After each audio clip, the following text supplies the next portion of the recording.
Bueno, buenas tardes. Mi nombre es Verónica Rocha. Estudié Ingeniería Zootecnista en la Facultad de Ciencias Agrarias de la Universidad de Lomas de Zamora y realicé mi máster en Sanidad y Producción Porcina en la Universidad de Lleida, en España. Actualmente me desempeño como docente universitaria en la Facultad de Agronomía de la UBA y también en la Facultad de Ciencias Agrarias de la Universidad Nacional de Lomas de Zamora. Hoy nos reunimos para conversar sobre bienestar porcino. En una primera instancia vamos a hablar un poco del concepto de bienestar animal y luego nos vamos a dedicar particularmente a ver a qué se refiere el bienestar en las diferentes etapas de producción. En lo que tiene que ver con el concepto de bienestar animal, por qué considerarlo, está muy relacionado con que en los últimos años nos encontramos con que la demanda de alimentos de origen animal se ha incrementado y esto ha ido de la mano de un incremento de la intensificación del proceso productivo para obtener estas carnes. A eso se suma que en ocasiones nos encontramos con una mayor cantidad de enfermedades endémicas dentro de las granjas que tienen obviamente un impacto negativo en el bienestar animal. Hay muchos estudios que hacen referencia a la disponibilidad o a la disposición de los consumidores por reconocer este bienestar en el proceso productivo y cuánto estarían dispuestos a pagar o a reconocer. Sobre todo, muchos estudios se han llevado a cabo en países europeos, Estados Unidos también, Canadá y países asiáticos.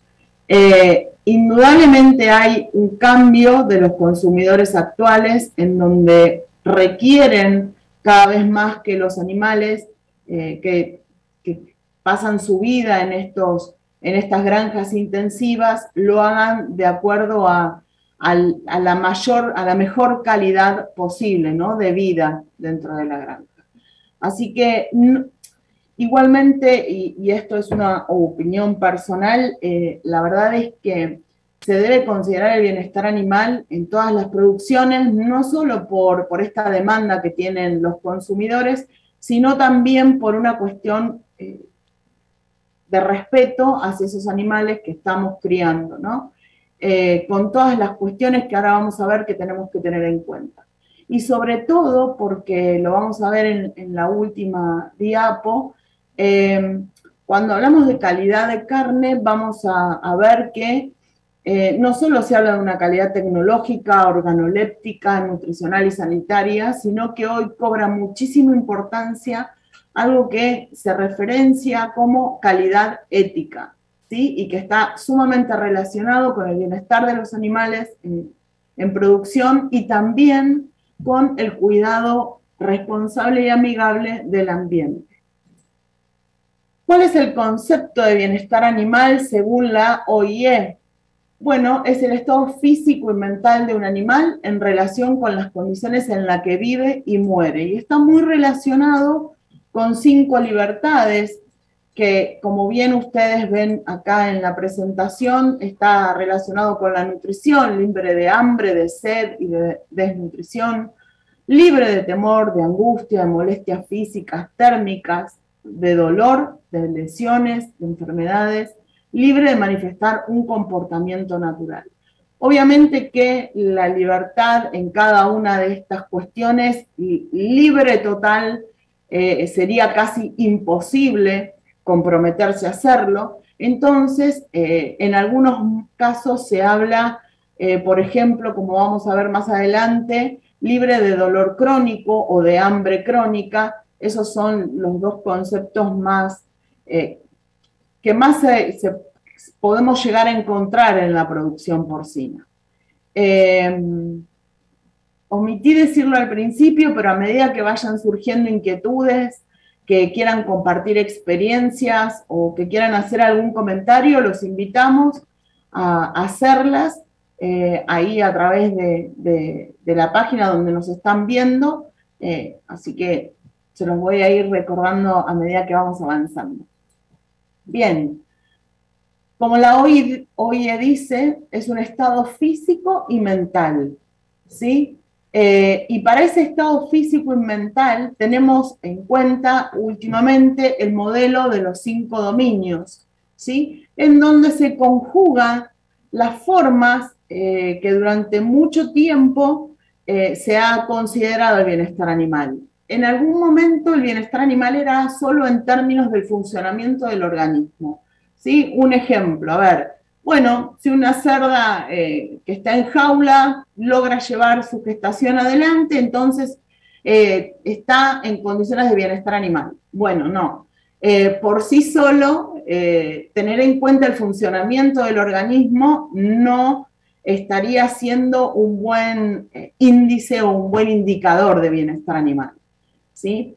¿Qué le tenemos que sumar? Y ahora lo vamos a ver en la próxima diapo con los 5 dominios. Otra de las formas en que se evalúa en algún momento, ¿no? En términos de la medida en que la conducta que muestra el animal y el entorno en que se encuentra son parecidos a la conducta y al entorno natural de la especie. Y ahora vamos a ver más adentrada en la presentación cuáles son estas conductas naturales de la especie.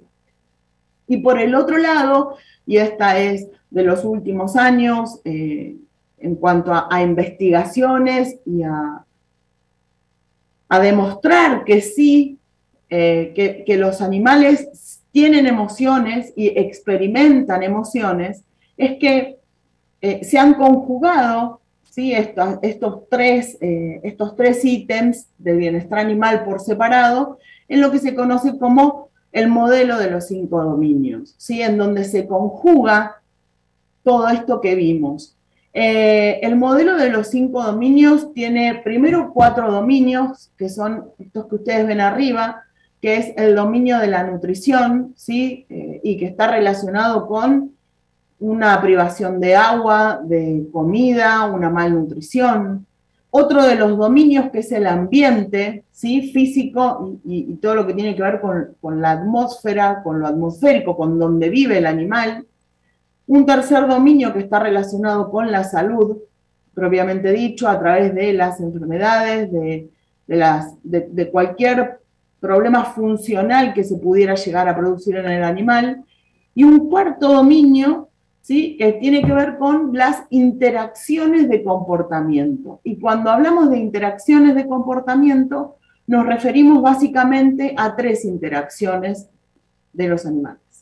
Interacción con el medio, ¿sí? Con esta necesidad que tienen los animales de jugar, de sociabilizar con otros animales, las interacciones con otros, con el ambiente y las interacciones con los humanos, ¿sí? Recientemente hay algunos estudios que demuestran la importancia de una interacción con los humanos positivas y cómo eso repercute en la producción, propiamente, en los índices reproductivos.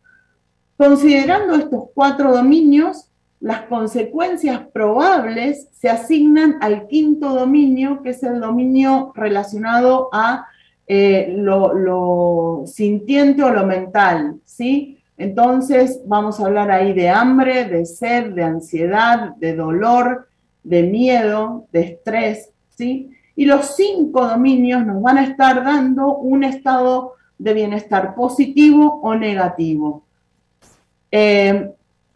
Esto se ha traducido en este autor, Melior et al., han descrito, si bien el modelo de los 5 dominios es genérico, no es particular para el caso de los cerdos, pero pongo estos ejemplos porque me parece que, y lo vamos a ver ahora a medida que nos adentremos en el ciclo productivo y reproductivo. Por ejemplo, en el dominio de la nutrición, una condición negativa sería una ingesta restringida de alimentos, que los vamos a ver que se da, y vamos a ver por qué se da, en las cerdas en gestación. Y esto va a tener una consecuencia afectiva, que corresponde al dominio 5, que es el hambre, ¿sí? Y en el caso de las cerdas gestantes, una situación de hambre crónica. En cambio, si come la cantidad correcta de alimento o si, como vamos a ver, nosotros incorporamos fibra como para que ese animal se sienta más saciado, esa consecuencia afectiva negativa pasa a ser una consecuencia positiva. Hay otros dominios como en el entorno, el confinamiento cerrado, la falta de espacio para poder moverse, ¿sí? para poder desenvolverse, genera una consecuencia negativa que tiene que ver con la rigidez y de la tensión muscular. Y en cambio, cuando, y sigo con el caso de las cerdas en gestación, nosotros le damos espacio a esa cerda para que pueda caminar libremente por una superficie, va a tener una comodidad física y va a estar afectando de manera positiva al bienestar. En cuanto a las interacciones de comportamiento, ¿sí? Hablamos o se habla mucho de la exploración, de la posibilidad, en un caso particular, de enriquecer el medio en donde están los cerdos. Siempre esto es en el caso que el sistema lo permita, ¿no? Hay muchos estudios en donde se evaluó la disponibilidad de paja, sobre todo, para los animales, y han demostrado esos estudios que tiene una consecuencia afectiva positiva en los cerdos, ¿sí? Como también darle lo que se conoce como juguetes, ¿sí? Que obviamente tienen que ser manipulables, digeribles, pero bueno, podemos darle a los animales ese tipo de juguetes para que justamente puedan tener una interacción con ese medio en el que está que les cause placer, ¿sí?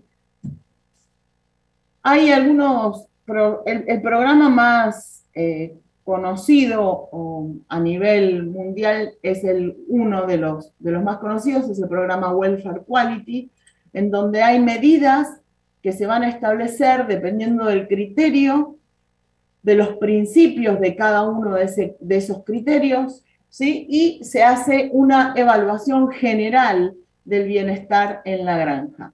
Por ejemplo, para el Welfare Quality, el criterio es ausencia de hambre crónica o ausencia de sed crónica.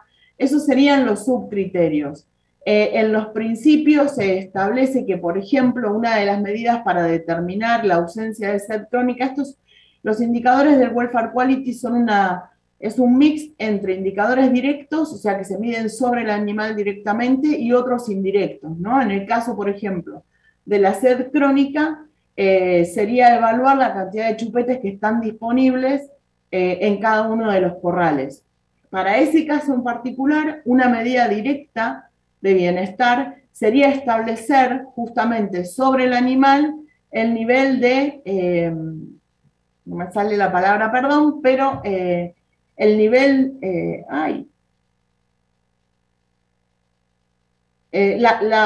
si tiene la cantidad suficiente, si no está deshidratado, perdón, si no está deshidratado. Sí, eso sería un indicador directo del animal. Algunos otros criterios que se utilizan en el Welfare Quality están relacionados con, por ejemplo, la expresión del comportamiento social o la buena relación humano-animal a través de un test que está relacionado con, por ejemplo, entrar al corral, dar una vuelta en ese corral, esperar unos segundos y ver cuál es la reacción de los animales, ¿sí? Ausencia de dolor también es otro que está relacionado con el criterio de sanidad, que es causado por prácticas de manejo. Sobre todo esto hace mucho hincapié con las prácticas de manejo que se relacionan con la manipulación de los lechones, que lo vamos a ver más adelante. Bueno, esto que les decía, ¿no? Que trataba de explicarles recién del suministro de agua en el caso de evaluar la ausencia de sed crónica, o la evaluación cualitativa del comportamiento para evaluar la ausencia de miedo general. ¿Cómo va a ser el bienestar en las distintas etapas, ¿sí? del ciclo productivo? Bien, hay 3 conductas naturales en el cerdo, que son el hábito de osar. Recordemos que el cerdo ha sido domesticado del jabalí, y el jabalí en condiciones naturales es un animal omnívoro que tiene el hábito de osar justamente para encontrar o conseguir alimento, ¿sí? A pesar de la domesticación, esta es una de las conductas que el cerdo actual no olvidó y vuelve a ser recurrente y es una de las cuestiones que debemos darle a los cerdos en producción, material para que puedan llevar adelante, si el sistema productivo lo permite, para que pueda llevar adelante este hábito. El otro hábito es el de nidificar.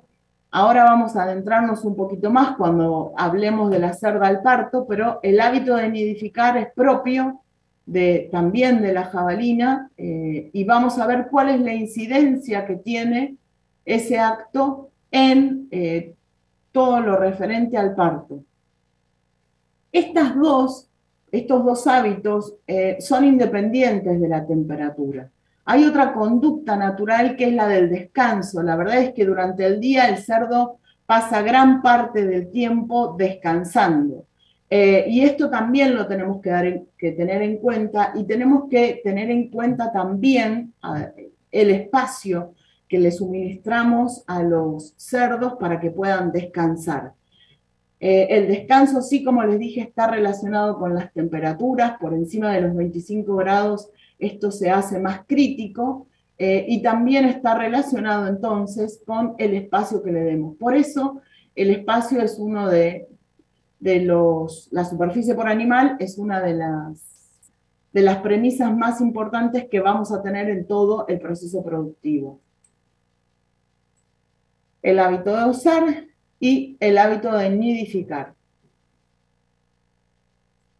En lo que tiene que ver con las etapas de la producción, en las etapas totales de la producción, vamos a ver que por un lado tenemos la etapa reproductiva, en donde tenemos a las cerdas que están en servicio, gestación, paren esas cerdas y pasan a la etapa de lactancia. Una vez que culmina la lactancia, esas cerdas si la lactancia ha sido la correcta y si están en condiciones de seguir, van a volver a los galpones o a la etapa de servicio para nuevamente reanudar el ciclo.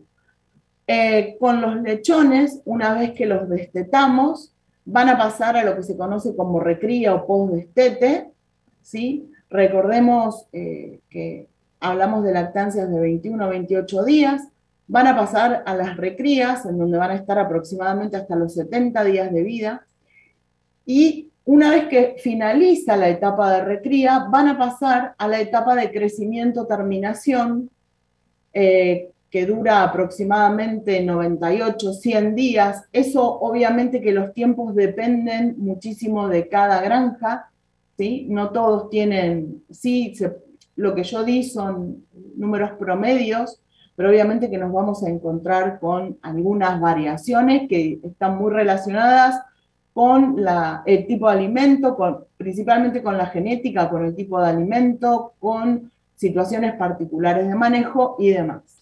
Una vez que tenemos a esos animales que están listos, que en nuestro caso estamos hablando de la categoría capón, que son animales que tienen entre 110, 120 kilos aproximadamente, aunque hoy en día se están llevando al mercado animales más pesados, los vamos a cargar en los camiones y los vamos a transportar hasta el frigorífico a fin de faenarlos y obtener las canales o carcasas de los animales que produjimos. Y entonces ahora, adentrándonos en cada etapa, ¿sí? Vamos a ir haciendo un pantallazo de los puntos más críticos por etapa. Los invito nuevamente a que si van surgiendo inquietudes o comentarios, los dejen ahí en la página.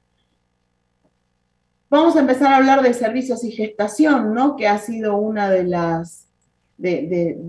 los temas de bienestar animal que más ha resonado en los últimos tiempos.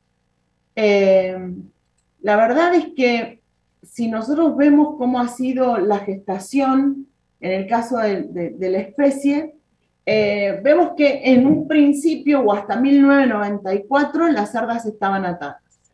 Yo voy a hacer un paréntesis acá para explicar cuál es el problema mayor que tenemos con las cerdas en gestación.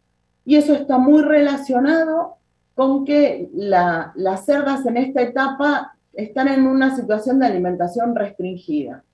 La alimentación está restringida porque es una etapa de anabolismo en la cerda, en donde la mayor parte de los requerimientos energéticos son para mantenimiento, casi el 70% van a mantenimiento. Con lo cual, si nosotros le diéramos más alimento que la cerda necesita para esa etapa, esa cerda se engordaría, se engrasaría por demás y estaríamos teniendo problemas al momento del parto, ¿sí? Porque al momento del parto todo lo que es la prensa abdominal tendría más grasa y las contracciones no tendrían la eficiencia que necesitamos como para que el parto sea ágil, ¿sí? Entonces, la principal cuestión de la cerda en gestación es la restricción alimenticia que tiene. Por eso, en los principios, la cerda se las ataba para que pudiera consumir cada una la ración que tenía según su condición corporal y estado de lactancia. Eso fue prohibido en 1994 y se pasó a las gestaciones en jaulas, ¿sí? Gestaciones en jaula que también nos facilita todo lo que tiene que ver con la estimulación y la detección de estas cerdas, ¿sí? La detección de celos de esta cerda. Y también en lo que tiene que ver con la inseminación, ¿sí? Es mucho más ágil inseminar a las cerdas mientras que están en la jaula, detectar e inseminar a las cerdas mientras que están en la jaula. Pero hacia 2013, el 1 de enero de 2013, y acá tiene mucha incidencia Comunidad Europea, ¿sí? Con la normativa de bienestar animal, se prohibió que se confinen a jaula toda la gestación de la cerda. Entonces, y ahora lo vamos a ver, hay un periodo particular que se permite que la cerda esté en jaula, sobre todo relacionado ese periodo a asegurarnos la implantación de la mayor cantidad de lechones, de embriones, perdón. Y luego esas cerdas tienen que pasar a grupos, ¿sí? Yo no lo dije, además de la restricción, las cerdas en gestación comen un 60-70% de lo que comerían ad libitum, ¿no? Además de esto que les decía, que está muy relacionado con los requerimientos energéticos, es cierto también que hay estudios que indican una relación inversa entre el consumo de la cerda en gestación y el consumo de la cerda en lactancia, ¿sí? Hay un estudio muy conocido, en donde alimentaron a las cerdas gestantes, a un grupo las alimentaron con una cantidad constante a lo largo de toda la gestación, y al otro grupo lo alimentaron ad libitum, y vieron que producido el parto, esas cerdas que habían sido alimentadas con una cantidad constante, tenían un mayor consumo de alimento respecto de las que habían consumido ad libitum. Entonces eso también ha contribuido a esta restricción alimenticia en las cerdas gestantes, que lo principal que causa es una sensación de hambre crónica, ¿sí? Además del alimento, otra condición que incide es justamente esto que les decía de la jaula, ¿sí? De que el animal está en un nivel en un espacio sumamente acotado, en donde no puede hacer otra cosa que levantarse y echarse, no tiene movilidad, no tiene más contacto social que con la que está al lado, con la cerda que está al lado, pero tampoco puede interaccionar con esas cerdas, y el alimento, como ya les mencioné, que es restringido. Esto ha producido, y sobre todo en esta categoría, que nosotros veamos estereotipias, o que se vean estereotipias, que no son otra cosa que movimientos repetitivos que tienen las cerdas, que no tienen una función aparente, ni un fin, ¿sí? Y entonces las tres estereotipias más comunes que nosotros encontramos es cerdas mordiendo barras, eso es muy común, sobre todo cuando, o si ingresamos a un galpón cuando está cerca de producirse la bajada de alimento, ahí las cerdas se ponen muy nerviosas y comienzan a morder barras, ¿sí? Otra de las estereotipias que vemos es el masticar en vacío, ¿no? Y eso denota aburrimiento por parte de esa cerda. Y otra de las cuestiones que nosotros vemos es que consumen agua en mayor cantidad de la que consumen normalmente, ¿sí? O sea, desechan. Y acá hacemos el paréntesis y pensemos que esa agua, además, que esa cerda está consumiendo, va a ir a la fosa, en el caso de este tipo de sistemas de producción, y va a ir a los efluentes, o a como tratemos los efluentes, pero en definitiva van a estar generando un disturbio en el medio ambiente, ¿sí? Con lo cual, esta estereotipia no solo afecta al bienestar de los cerdos, o de las cerdas, perdón, sino que también al ambiente. El mayor inconveniente, como ya les dije, estas cerdas están restringidas en cuanto a la alimentación, se produce al momento de acceder al alimento, ¿sí? Es donde más vemos peleas, más vemos agresiones, ¿no? Por lo cual, una de las consideraciones que nosotros tenemos que tener en esta categoría es en la formulación de las raciones incorporar mayor cantidad de fibra o alimentos que permitan hacer que las cerdas sientan sientan saciedad, ¿sí? Y en lo que tiene que ver con el sistema de alimentación, el sistema que tengamos, si las tenemos en grupo, debe garantizar que cada una coma lo suficiente, la ración que le pertenece, en presencia de otras cerdas que van a estar compitiendo. Sabemos, no lo dije, perdón, pero los cerdos en general son animales jerárquicos. Entonces siempre vamos a tener subordinadas y dominantes, y esas dominantes, una vez que consuman todo su alimento, van a ir y van a sacarle el alimento a las subordinadas, con lo cual debemos garantizar en la gestación en grupo que cada cerda consuma la cantidad de alimento que le corresponde. Y entonces, y esto es lo que se ha desprendido de la normativa de Comunidad Europea, las cerdas gestantes van a estar en grupos, perdón, las cerdas gestantes, una vez que las destetamos, van a estar 4 semanas post servicio en jaulas. Eso se permite para que tengan, como ya lo dije, un mejor desarrollo del proceso de implantación de los embriones, y también por todo lo que tiene que ver con el control del celo, la detección del celo y las inseminaciones.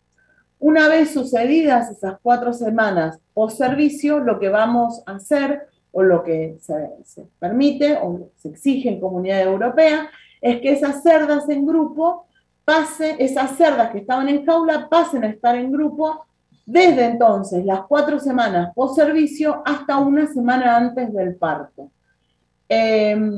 Hay algunos países, Noruega y Suecia, que la verdad es que no permiten la gestación en grupo en ningún momento, perdón, que no permiten la gestación en jaula en ningún momento. Las cerdas siempre tienen que estar en grupos, y tenemos el caso de el Reino Unido, en donde hay mucha cantidad de cerdas en grupo, básicamente por el tipo de sistemas que es más al aire libre, más que en sistemas confinados. Como yo les mencionaba, lo que debemos garantizar es que esa cerda coma la cantidad de alimento que corresponde. Entonces, hay 3 sistemas de alimentación que ahora los vamos a ver: alimentación electrónica, alimentación de libre acceso o parcialmente sin protección, ¿sí? En lo que se refiere a Argentina, hay muchas granjas que están trabajando con alimentación electrónica y cerdas en grupo. De hecho, salvo una foto que es la del final, pero que la puse porque se ve ampliamente todo, pero todas las fotos que voy a mostrar son de acá, de Argentina, de granjas que trabajan con alimentación electrónica. Y entonces la alimentación electrónica no es otra cosa que este túnel de alimentación o este sistema de alimentación en donde cada cerda está chipeada, va a ingresar, ¿sí?, a este lugar, va a pararse frente a la tolva va a leer cuál es el chip que tiene la cerda, y va a bajar la cantidad de alimento que requiera. Se pueden programar para alimentarlas 1 o 2 veces por día. Si en esas 2 tomas la cerda no consumió todo el alimento, puede volver a ingresar una tercera vez, pero consume cada una la cantidad de alimento que está disponible para ella, ¿sí? Acá en este sistema vemos también que otra de las premisas que se tiene en cuenta acá es estos paneles que ustedes ven acá atrás, que yo les estoy marcando, y que esto lo que nos permite es que justamente si se produce agresión entre 2 cerdas, una tenga lugar como para escapar y esconderse y alejarse rápidamente de esa situación que está llevándose a cabo, ¿sí? Esto es lo que le decía del chip.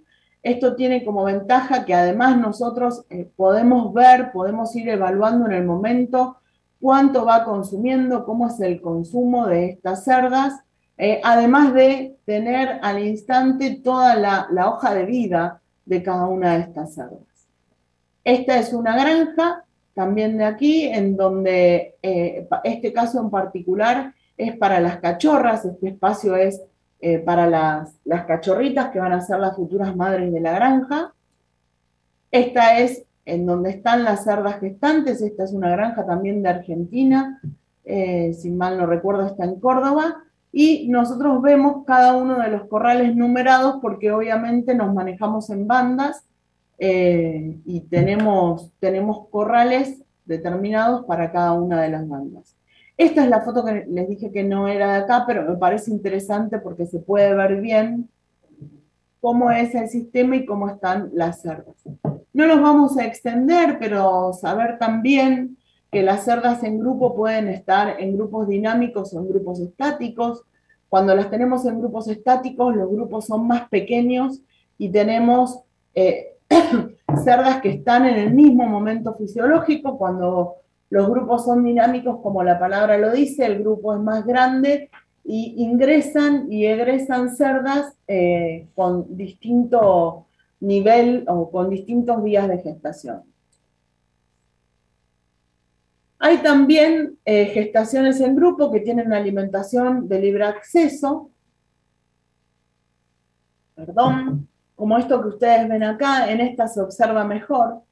La idea acá es que las cerdas ingresen a las jaulas para comer y luego salgan. La verdad es que esto tiene más detracciones que cuestiones benéficas. Lo que sí se ha visto es que por fuera del consumo de alimentos, la cerda en general para descansar también elige o elegiría estar encerrada en la jaula. Y esta es una alimentación parcialmente sin protección. Esto es particularmente de una granja de España, que justo fue cuando se estaba haciendo la transición, ¿no?, de la gestación en jaula a la gestación grupal. La verdad es que tiene, si bien como ventaja podríamos decir que el costo es menor que el de la alimentación electrónica, se presentan unos cuantos inconvenientes en este tipo de sistemas de alimentación, ¿no? El alimento va a caer al piso y cada una de las cerdas se va a ir acomodando. La cuestión en este caso es que estas cerdas que yo les mencionaba hoy, que son cerdas más dominantes, pueden consumir rápidamente su ración e ir a donde está una cerda subordinada y consumir la ración de esta, ¿sí? Eso va a estar causando, no sé si se aprecia en la foto, perdón, no sé si se alcanza a apreciar en la foto, pero una de las cuestiones que tenemos acá, una de las más importantes, es que vamos a tener cerdas con diferentes estados de condición corporal, ¿no? Con lo cual eso nos va a estar complicando al momento de llegar al parto.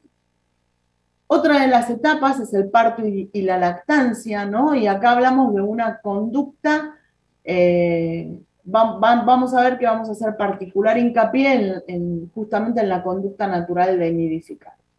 ¿Por qué se utilizan jaulas para las cerdas que están en parto o lactancia? Bueno, una de las cuestiones es para reducir la mortalidad de los lechones nacidos vivos, ¿sí?, que puede rondar entre en el mejor de los casos, un 8% de mortalidad en lactancia, hasta un 15-20%. Necesitamos darle un ambiente acorde a las necesidades de los lechones, ¿sí? Y seguridad también para el personal de granja, ¿no? Acá se observa en esta foto en primer plano justamente la barra antiaplaste que tiene la jaula, que permite que la cerda al momento de echarse sienta como una pequeña, un pequeño, que no me salen las palabras, una resistencia al echarse abruptamente, y eso permitiría que los lechones escapen de abajo de la ubre, ¿no? De la madre, teniendo en cuenta sobre todo que la ubre es el lugar más calentito y que los lechones justamente tienen muchos requerimientos de temperatura. El comportamiento natural de la cerda, que les contaba yo hoy más temprano, está relacionado con la nidificación. ¿Por qué realiza el nido la cerda? Bueno, a ver, la cerda lo va a realizar por estas tres cuestiones. Primero, porque es un animal que en condiciones básicas de cautiverio es depredado, para evitar justamente también el aplastamiento, y por el entorno ambiental, ¿no? Porque los lechones en los primeros días de vida tienen requerimientos altos de temperatura. Entonces, por estas cuestiones, la cerda va a realizar el nido, es importante. En condiciones naturales, las jabalinas estaban en grupo de a 8 o 10 jabalinas. Cuando está cercano a producirse el parto, unos días antes, se va a separar de ese grupo y va a ir a buscar un lugar tranquilo, un lugar reparado, y ahí va a armar el nido. El armado del nido requiere de dos fases, ¿sí? Una de las fases es el osar y el escarbar, ¿sí? Primero, con este hábito de osar, va a hacer un pozo en la tierra, va a escarbar, va a hacer el pozo, va a colocar ramas y después va a ir colocando pasto o paja o lo que encuentra alrededor. Cuestión de que el parto se produzca ahí para que los lechones puedan nacer en condiciones más favorables. Esta es una foto de Free Farrowing, que es una organización de Reino Unido que está trabajando desde hace mucho, mucho tiempo en la parte de investigación en todo lo referido al parto. Lo que se ha visto, lo que se ha comprobado, es que este comportamiento de armar el nido también, o sea, en condiciones de sistemas al aire libre, también lo tienen las cerdas en la previa, en los sistemas intensificados. Y esto es lo que yo les voy a mostrar ahora en este videito que vamos a ver. Ustedes vean las dos pantallas. Ahí se amplía, perdón. ¿Sí? Si nosotros vemos en este caso, en una jaula de partos, vemos una cerda que está nerviosa, una cerda que hociquea la paja. En algunos casos lo que vemos también es que escarba, que mordisquea también las barras o el bebedero. Y esto es típico de, o está relacionado con ese comportamiento que tiene la cerda al momento, como ustedes ven en la pantalla, de armar el nido, ¿sí?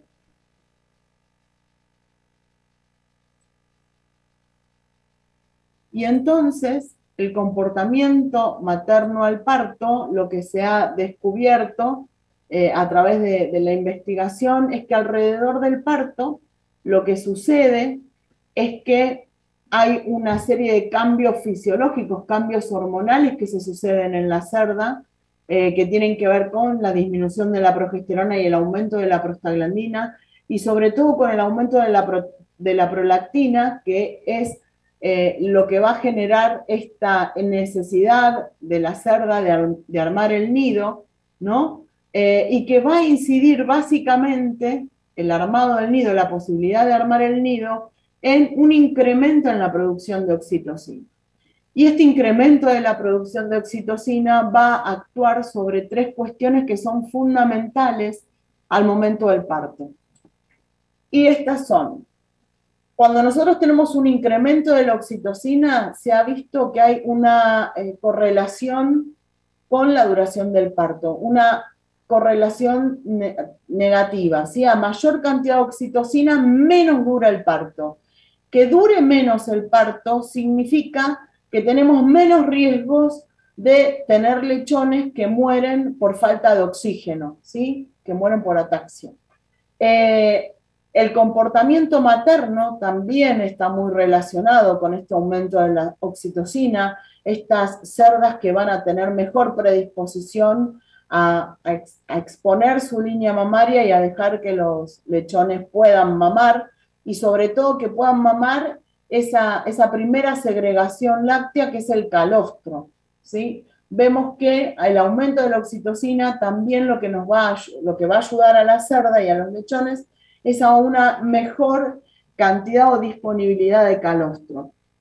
Si nosotros vemos la importancia del calostro radica en que por el tipo de placenta, estas cerdas no pasan inmunidad a sus lechones, con lo cual el calostro se transforma en algo fundamental porque son las primeras inmunoglobulinas que adquieren estos lechones. Sumado a eso, todos los factores nutricionales que tiene ese primer alimento. Y también, bueno, nada, favorece el paso, ¿no?, de calostro a lactancia 24 horas postparto. Entonces, hay algunas opciones de partos libres que ustedes ven acá y que yo los invito a que vayan a esta página que les pongo aquí abajo, en donde van a ver todas las opciones que tiene la gente de Free Farrowing, en donde básicamente se puede observar todos los estudios que ellos están llevando a cabo y todas las ventajas de que los partos, hay mucho material, la verdad es que no nos da el tiempo para extendernos, pero hay mucho material en donde han probado que tener a las cerdas en las jaulas horas antes del parto, el momento del parto, y después liberar a esa cerda durante la lactancia, otro tipo de sistemas en donde directamente el parto era libre. Bueno, es materia de investigación. Claramente los partos libres es uno de los temas que se vienen, no sé si en el corto o mediano plazo, pero van a ser tema a tratar en bienestar animal en cerdos en los próximos años. El tema también de brindar paja, obviamente que brindar paja en los sistemas confinados a la cerda en la previa al parto se transforma en una complicación porque nosotros recordemos que debajo tenemos la fosa donde están todos los efluentes, y para eliminar esos efluentes cuando nosotros hacemos el cambio o el vacío sanitario, la verdad es que es una complicación. Hasta donde sé, hasta el año pasado que había escuchado, hay una granja en Córdoba que utiliza o estaba utilizando paja en la previa al parto como para tranquilizar a las cerdas. Bueno, son opciones que vamos a ir viendo en los próximos tiempos, ¿no? Esto también de permitir un tipo parque de las cerdas en lactancia, que permite que no solo la cerda interactúe con otras cerdas, sino que los lechones también interactúen. Y los sistemas de partos libres, ¿sí? Estos muy característicos en nuestro país. Tenemos varios sistemas que son al aire libre y que le permiten a las cerdas estar de esta manera durante el parto y la lactancia. Ay, no, toqué mal. Además de todo lo referido de todo lo que tiene que ver con el parto propiamente dicho y el bienestar de la cerda al momento del parto y durante la lactancia, es importante tener en cuenta la otra parte, ¿no? Que es los lechones, ¿no? La mortalidad, sobre todo, la mortalidad está muy en el candelero.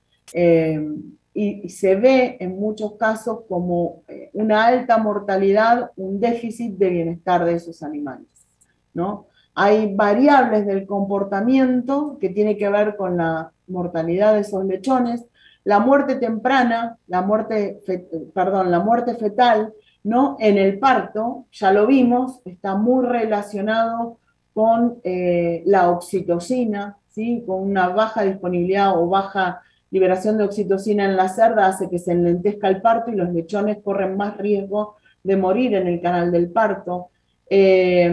La viabilidad de los lechones, es cierto que las empresas de genética en los últimos años han seleccionado a favor de obtener lechones más vigorosos, y lo vemos en las granjas hoy respecto de los lechones de hace 20 años atrás. Otra variable es el aplastamiento. El aplastamiento va muy de la mano de la inanición, ¿no? Al momento del parto, cuando nacen estos lechones, que a lo mejor sufrieron un poco de hipoxia en el canal del parto,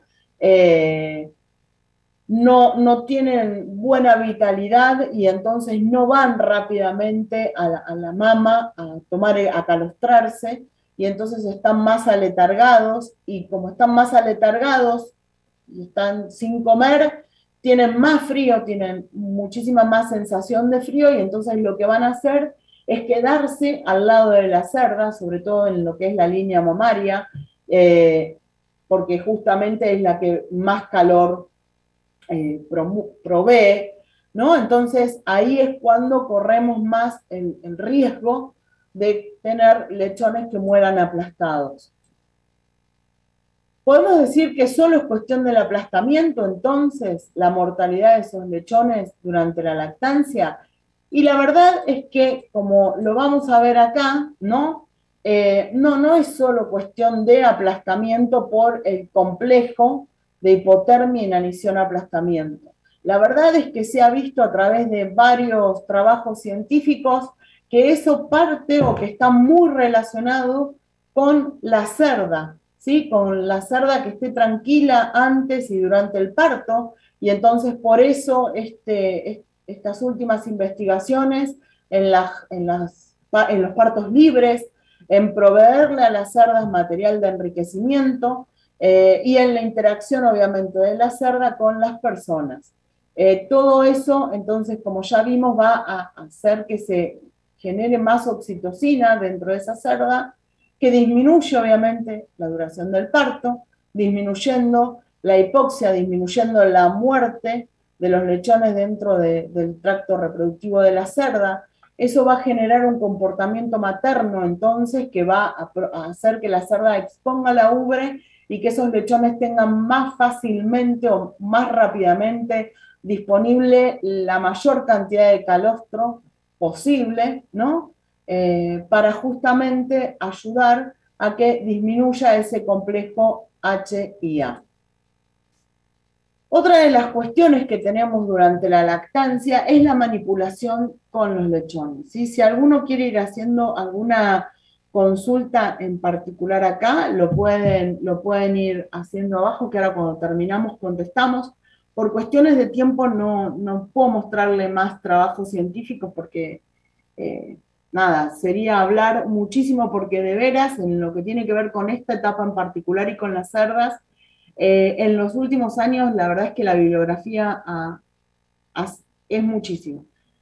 En lo que tiene que ver con las manipulaciones con los lechones durante la lactancia, hay tres cuestiones que han entrado en debate.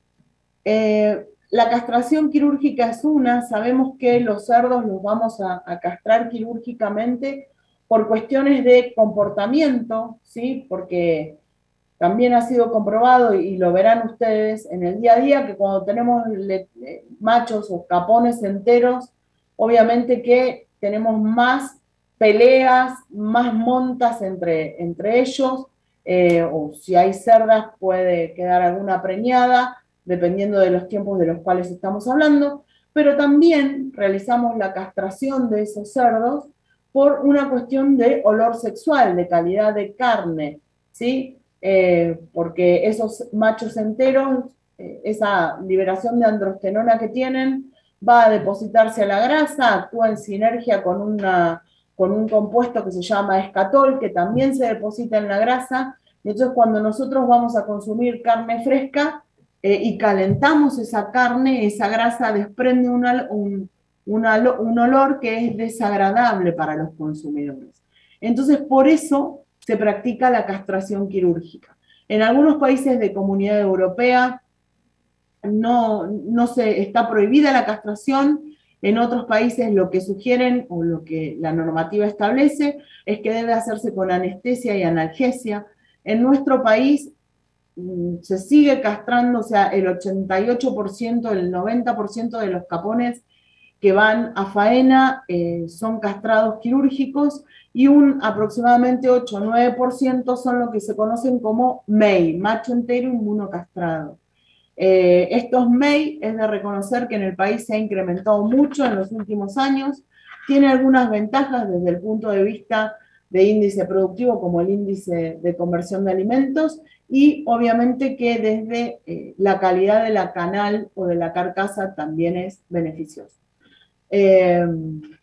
La otra de las manipulaciones es el corte de cola. El corte de cola sabemos que lo hacemos por una cuestión de caudofagia, para disminuir la caudofagia, pero es cierto también que la caudofagia es multifactorial, ¿sí? No es que cortando la cola vamos a lograr que esos animales, o que no haya un grupo de animales dentro del lote que no se muerdan las colas, porque excede al largo de la cola. Pero bueno, es una de las prácticas que se realizan, que nosotros también realizamos, y que todavía el referente, si se quiere, o en lo personal para mí son referentes, Comunidad Europea, no se ha expedido en cuanto a la prohibición, por esto que les decía, ¿no? Porque cortar la cola no deja, o sea, prohibir el corte de cola no ayudaría a evitar la caudofagia o a disminuirla. Y por último, el descolmillado, que es otra de las manipulaciones que se hacen con los lechones en los primeros días de vida. Afortunadamente, en nuestro país hay cada vez más productores que dejan de hacerlo. El descolmillado no tiene que ser algo sistemático, ¿no? Si hay algún caso puntual de una cachorra que no tiene, que los lechones le están lastimando las tetas, bueno, ahí sí, en ese caso en particular, descolmillar esa camada, pero no hacerlo en todas las camadas, porque sí, porque de hecho ya esto hace muchos años se ha comprobado que los beneficios que nosotros podemos obtener por descolmillar, ¿sí? Beneficios, cuando digo beneficios es disminuir las lesiones cuando los lechones se pelean por la teta o disminuir las lesiones en la mama. La verdad es que son similares a los beneficios que nosotros podemos obtener por no descolmillarlo, y esto tiene que ver sobre todo con las lesiones que se producen en las encías o que podemos producir por el mal descolmillado en las encías de los lechones. En lo que tiene que ver con el welfare quality, ¿no? Y en esta etapa en particular, si ustedes se evalúan todos los criterios de bienestar, ¿no? Y se evalúan a través de las siguientes medidas. Se los pongo como ejemplo para que ustedes vayan observando o haciéndose una idea, ¿no? Pero, por ejemplo, la buena alimentación en las cerdas se mide a través de la condición corporal con la que sale esa cerda. Sabemos que la cerda, la salida de la lactancia en sí es un momento clave en cuanto a la alimentación, sobre todo con las cerdas actuales. Referido a los lechones, la edad al destete es sumamente importante, ¿sí? La edad al destete es un punto crítico. Y el suministro de agua tanto en las cerdas como en los lechones. Nada, la ausencia de lesiones, la laminitis, o en el caso de las cerdas, problemas en las escápulas, bursitis, ¿sí? Bien. En la recría y en el engorde, ¿sí? Vamos a ver que la verdad es que la entrada de los lechones, el destete y la entrada de esos lechones a la recría, esto es un engorde, es un momento crítico, ¿no? Y ahí tiene mucho que ver la edad a la cual destetamos a esos lechones, el peso de esos lechones. Y cuando digo del peso, también me refiero a que no va a ser lo mismo destetar un lechón de 5 kilos, 4, sí, de 5 kilos a los 21 días que aquel que lo destetamos a los 21 días con 6 kilos. Sí, hay una clara diferencia en este momento. Y también es sumamente importante en este momento, que es uno de los más estresantes en el ciclo de producción, todo lo que es el manejo que tenemos que hacer en la lactancia. Y ustedes sabrán de la práctica de creep feeding y de la importancia que tiene, ¿sí? Si bien el consumo de alimento durante la lactancia es mínimo, aunque hay estudios que muestran en la actualidad que debido a las camadas numerosas el creep feeding también estaría ayudando al peso del lechón al destete. Hay bibliografía bastante encontrada, pero están las dos como teorías.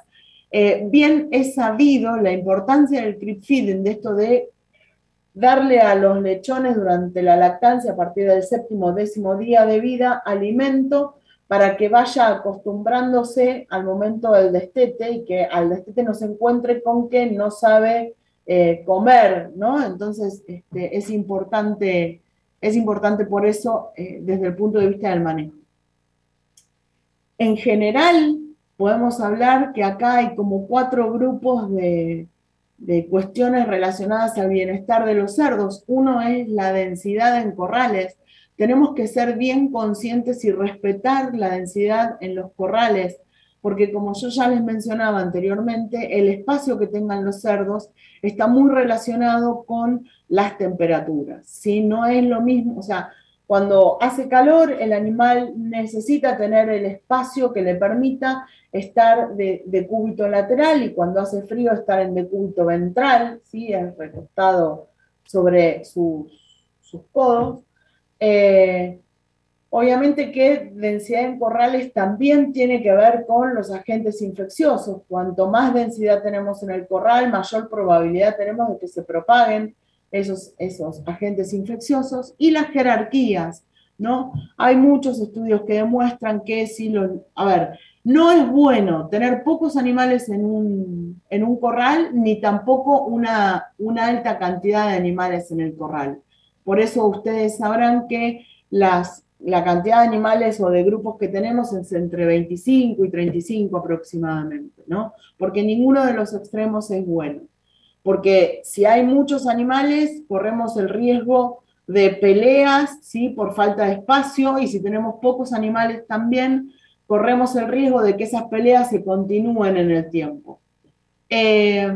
En lo que tiene que ver con la caudofagia, ya lo comenté, que es multifactorial, está muy relacionado con el ambiente y la alimentación, y también está relacionado con esta necesidad de los animales de osar y de jugar, entre comillas. Las mezclas de cerdos, o sea, lo ideal es que una vez que uno arma el grupo, ese grupo no lo desarmemos, lo mantengamos, por esto de las jerarquías. El cerdo es un animal muy jerárquico, que cuando se desarma el grupo tiende a pelear o a agredir para mantener esas jerarquías que venía teniendo. Y la interacción humano-animal, que es sumamente importante. Hay muchos estudios en el último tiempo que hablan, ¿no? de cómo esto afecta a lo que hablábamos al principio, que es el quinto dominio, ¿no?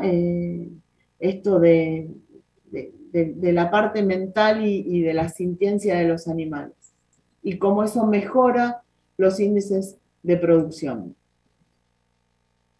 La verdad es que en manejo ante mortem y sacrificio vamos a mencionar cuáles son las más importantes, pero esto daría para una charla mucho más grande, ¿no? Porque este punto es fundamental, no solo con lo que tiene que ver con el bienestar, sino porque acá también tiene una incidencia directa el bienestar de estos animales en estos momentos sobre la calidad de las canales y de las carnes. La preparación, o sea, el manejo que nosotros tenemos en la granja, en la previa a subirlos al camión. La carga y la descarga son dos momentos de estrés. Ustedes, o imaginemos que ese animal estuvo durante 6 meses casi que en un mismo ambiente, ¿no? Lo habremos movido 2 veces o 3 veces, o una vez o 2 veces, dependiendo de si es un when to finish o si es, si tenemos recría y terminación. Pero la verdad es que lo movemos, lo sacamos del ambiente en donde siempre estuvo y lo subimos a un transporte. En la granja estuvo con una densidad de 70,07, perdón, metros cuadrados por animal, y lo subimos a un camión en donde, esto es la resolución 581 de 2014, en donde vemos que estamos entre 0,50 y 0,60 metros cuadrados para un animal de 113 kilos arriba del camión, con lo cual ya le acotamos un poco el espacio. Entonces, eso va a tener una gran incidencia sobre ese bienestar de los animales, todo lo que tiene que ver con la carga, con el transporte, con las condiciones, ¿sí? Tenemos que tener en cuenta la época del año. Los cerdos grandes tienen una gran superficie, un gran volumen en relación a su superficie, entonces un animal de 110 kilos va a tener menor posibilidad de disipar el calor interno. En la época, en el verano sobre todo, es un momento crítico para transportarlos. Tenemos que tener en cuenta las distancias que los vamos a hacer recorrer arriba del camión y sobre todo el horario, ¿no? La disponibilidad del agua, si el tiempo excede, si el tiempo de transporte es largo, ¿no? Y también es sumamente importante el bienestar de esos cerdos cuando llegan y los descargamos en el frigorífico. Entonces, dentro de lo que tiene que ver con el bienestar en el manejo previo a cargarlos, en el transporte y en la llegada al frigorífico, es sumamente importante el ayuno, las horas de ayuno de esos animales, la duración, ¿sí? La densidad que tienen esos animales en el camión, la espera en corrales también es sumamente importante en lo que tiene básicamente que ver con la faena, la muerte de esos animales, el tiempo de aturdido, la forma en que vamos a aturdir esos animales es sumamente importante, ¿no? Y sobre todo en lo referido a bienestar animal, tenemos que tener en cuenta que a los cerdos, para sacrificarlos, tenemos que aturdirlos. Deben perder la conciencia y la sensibilidad al dolor antes de proceder al desangrado de ese animal. Sabemos que en el país o en el mundo hay dos tipos de aturdido, aturdido eléctrico y aturdido con dióxido de carbono. Hasta donde tengo conocimiento hay un solo frigorífico que tiene aturdido por dióxido de carbono. Hay bibliografía que indica que el aturdido con dióxido de carbono mejora la calidad de la carne porque se presenta menor incidencia de carne PCE. Pero bueno, también hay un debate reciente en cuanto a lo que tiene que ver con el bienestar animal propiamente dicho, ¿no?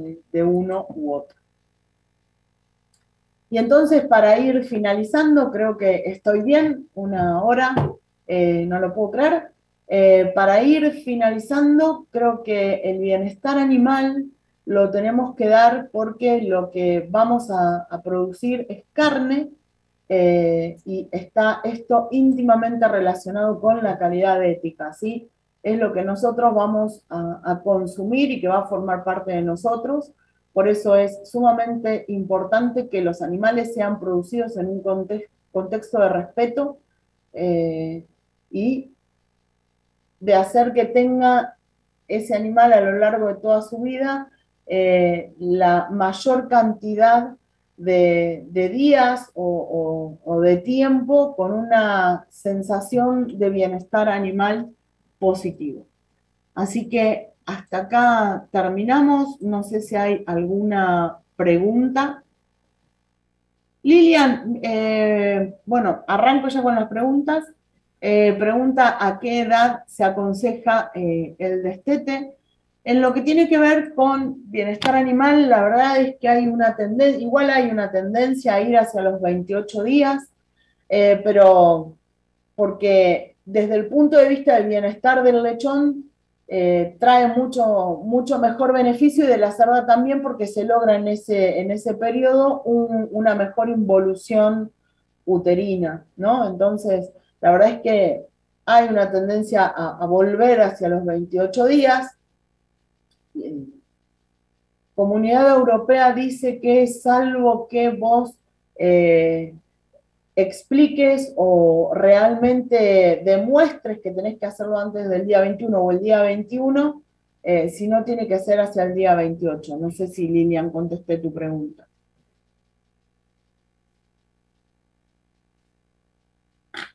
No sé si hay más dudas.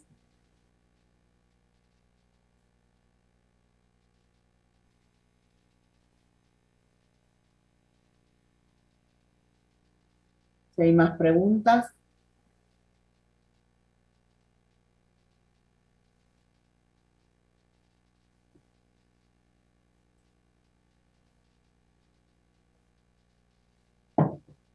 Bueno, perfecto. Entonces cortamos acá. Muchísimas gracias por la atención. Nos vemos. Gracias.